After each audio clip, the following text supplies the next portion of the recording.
Zone Gatumba ni imwe mu mazone agize komine Mutimbuzi intara ya Bujumbura. Ni zone ihagatiwe n'amazi y'ikiyaga Tanganyika ku ruhande rumwe, ahandi naho akaba ari uruzi Rusizi. Akenshi iyo zone irabangamirwa n'amazi y'uruzi Rusizi akunda guta inzira agaheza agashwara mu mihana, kimwe mu vyatumye leta ifata ingingo yo kubimurira mu bindi bibanza bidategwa n'amazi. Nubwo biruko, bamwe mu bene igihugu baho bavuga ko ayo mazi abatera kubera uruzi Rusizi rudakingiwe, icatumye bafata ingingo yo gutangura ibikorwa vyo kubakira uruhome urwo ruzi, ico bita idigi, kugira ngo bikunde amazi ntabatere. Ariko rero batangazwa n'ingene bahagaritswe no kubandanya ibikorwa vyo guca iryo digi, narirya bari baronse ubaterera muri ivyo bikorwa. Basaba leta nyabuna kubashigikira ifatiye ku ntambwe bari bashitseko, aho kwihutira gufata ingingo yo kubimura kandi batagerageje ivyo bikorwa vyo kukingira urwo ruzi.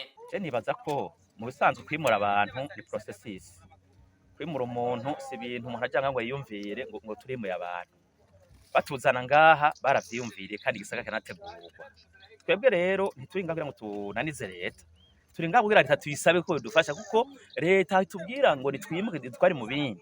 Nta kintu na kimwe leta yigeze ikora cotuma yigeze ikora ngo yerekane ko yakoze yamazi amana yarutwara. Nta na kimwe leta yigeze ikora, nta digeze twubakira, ariko no munsi baza batubwira ngo ni muhave. None ko abantu muri zone Rukarama ne batwaga batwebe ko abahaye uburenganzira bwo kubandanya bakora iyo ntunze yarya digi. Rero twe tushudusaba n'igiki leta mvye leta nkoze turasubira kurira mukuru w'igihugu natwumve nimba mari y'Abanyagatumba turarushe.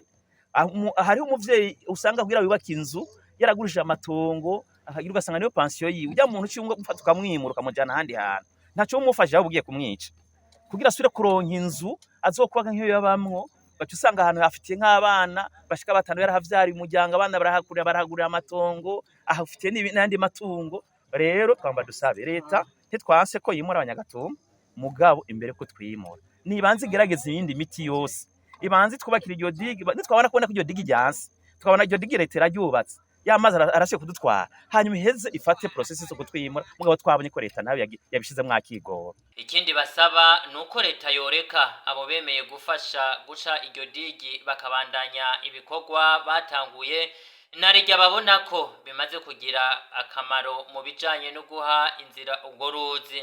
Dusaba leta idushigikire, ubwa mbere leta idushigikire, leta itureke abo badespora bacu bariko badufasha, ibahe ubwo burenganzira kandi mashini zigaruke kuko birashoboka. Nazo basitanu zoza kweli kuko uburyo barabufise kabisa, turabyizeye. Nazo basitanu zoza mu kwezi kumwe byo birangiye, canke leta itwunganira nimba yabonye ko bavukanye bacu bo basesaguye, leta uburyo buriho bikora. Obuha amashini aruzuye, tuko twirondera amazutu, obuha baduhe imashini, hanyuma ko byo wacu bibandanye kandi azoba riteka kuri leta. Igira kabiri mugatuma gitwara kuba n'umwami Mwambutsa yarafise kirindiro, inzu iriho yashikira umwami Mwambutsa. Nta mutegetsi wo mu Burundi atarafise haba mu Gatumba. Tuzabagaza duha amatara n'ikigwati nyene cubahiro badutwara ngaha n'ibindi bari batwemereye. Zone agomba yubaka nshasha, none bazubaka zone ahantu hatemewe ko tuba.